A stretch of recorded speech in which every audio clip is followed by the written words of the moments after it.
Hey guys, it's Q&A Tuesday.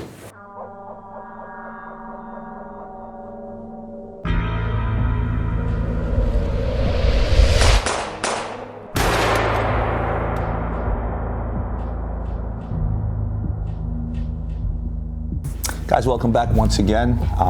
We'll start off just the same. Thank you guys for all your questions pouring in.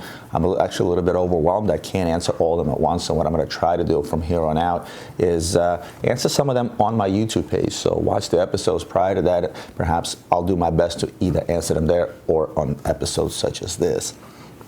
So let's dive into the first question.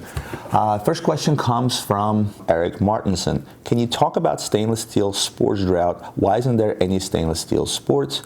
When is this going to end? And I'm assuming Erik is referring to the Rolex stainless steel drought. You have the Batman's GMTs that are trading over list. You got the Sky Dwellers that are trading over list. You have the Hulks that are trading over list. Every single stainless steel model that's quote-unquote affordable today is trading at list or higher, and the reason for that is supply and demand. In the last 6 months to a year, what Rolex has done is they have discontinued certain pieces such as the Hulk. They've also cut down production drastically on a lot of their stainless steel models.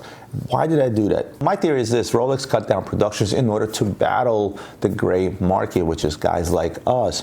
They figured like this: look, I'm going to cut production to such a point where the consumer is forced to go to an authorized dealer to buy these stainless steel watches. It's really guys like us' fault because we're the ones that hype that market up. Even though they're the #1 selling brand in the world today, it still doesn't hurt to have the kind of hype that's going on today. Now, I know it'll result in some frustrations for some of the clients, but nevertheless, it won't stop them from buying these watches. It's going to want to buy them even more.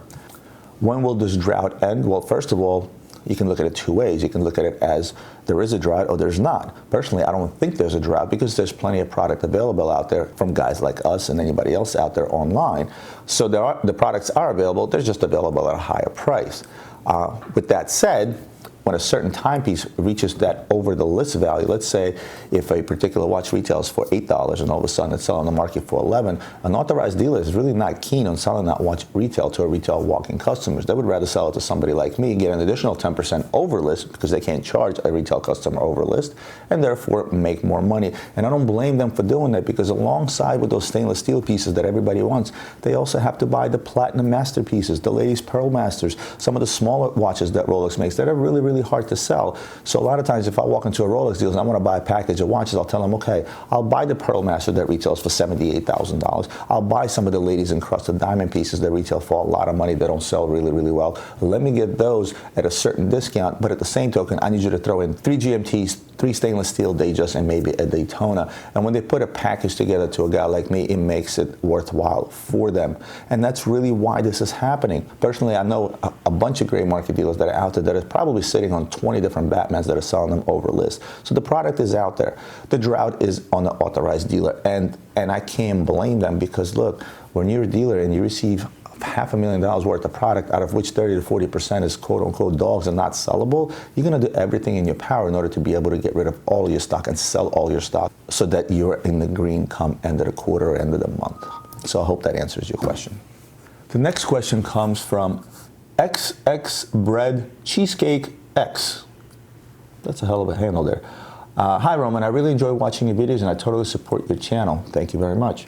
My question, what do you think about iced out watches and the people who wear them, and what diamond grade the jewelers usually put on their watches? This is actually a pretty interesting topic, and then I actually had an idea to head out to 47th Street and talk to some of my friends out there that they take watches and they ice them out, bust them out, put diamonds on it, whatever the saying is nowadays, whatever is popular. And this is something that I have never done. This is something that I have never gotten into. Although I've had clients ask me, it's like, hey, I have this watch, would you mind putting diamonds on it for me?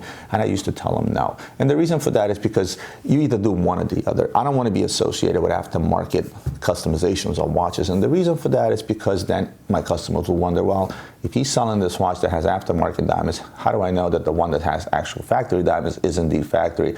And I decided that a long time ago, and I said, look, this is not something I'm going to do. If somebody wants something, that I can always refer them to my friends in the business. What do I think about iced out watches? I compare them to anything that's fashionable today.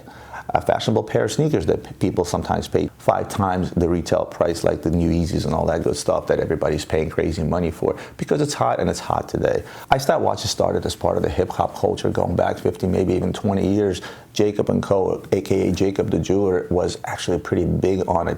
He was a guy on 47th Street that had a tiny little booth. Obviously, he's gone a long way from that, but this is a guy that would take watches, put diamonds in them, and a lot of the rappers, a lot of the hip hop artists would come to him to buy just that, along with iced out chains and everything else that goes along with it.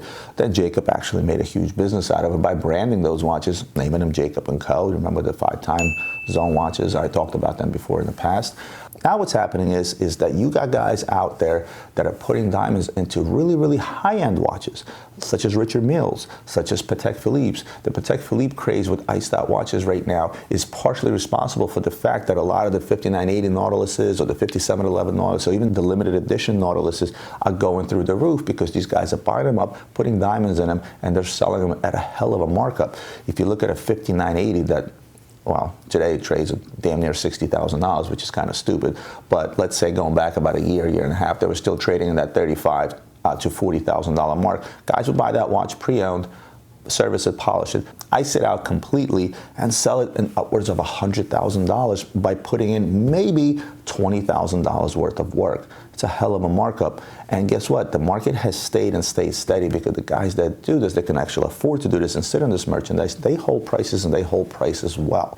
What do I think about the watches overall? I love diamond watches. In fact, I wear a diamond Royal Oak, a full pavé, on a regular basis. Of course, that one is factory, but nevertheless, I personally happen to like diamond watches. There's absolutely nothing wrong with a male wearing a fully diamond watch. I've had watches that were iced out all the way around on the diamonds. I had watches that just the head was iced out, diamond bezels. I love all kinds of sorts of diamond watches, except I wear the factory ones. What do I think about the job that some of these guys are doing on, let's say, a Patek 5980 that's all iced out? I love it. I love the way it looks.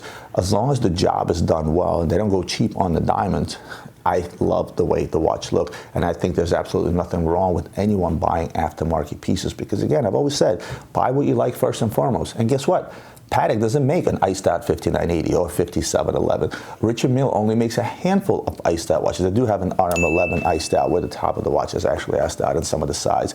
Most of their iced out watches are ladies' pieces. So if you want something a little bit different, if you want a fully iced out a Richard Mille RM11 on RM28, by all means, you take it to a guy, have it done, or buy one that's already pre-made by them.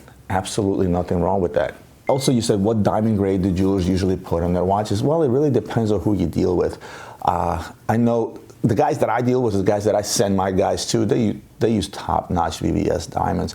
And you can tell. You can always take two watches, put them side by side, and you can tell who did the better job, or you can tell the quality of the diamonds. So in reality, you usually get what you pay for. If you really know what you're talking about, you can come to the jeweler, you can ask him, hey, what kind of diamonds, how many carats? You can sort of gauge what the market price on those diamonds per carat is. And again, the cost of work is also not very low. If you want to get a job done right, you take it to a high-end setter, somebody that will charge you $5 a stone versus, let's say, $1 or $2 a stone. And again, you will get what you pay for. Some of the guys that do this on a regular, they will and sell to guys like Mayweather or DJ Khaled. They use top-notch product because these guys have a certain expectation when they buy from them.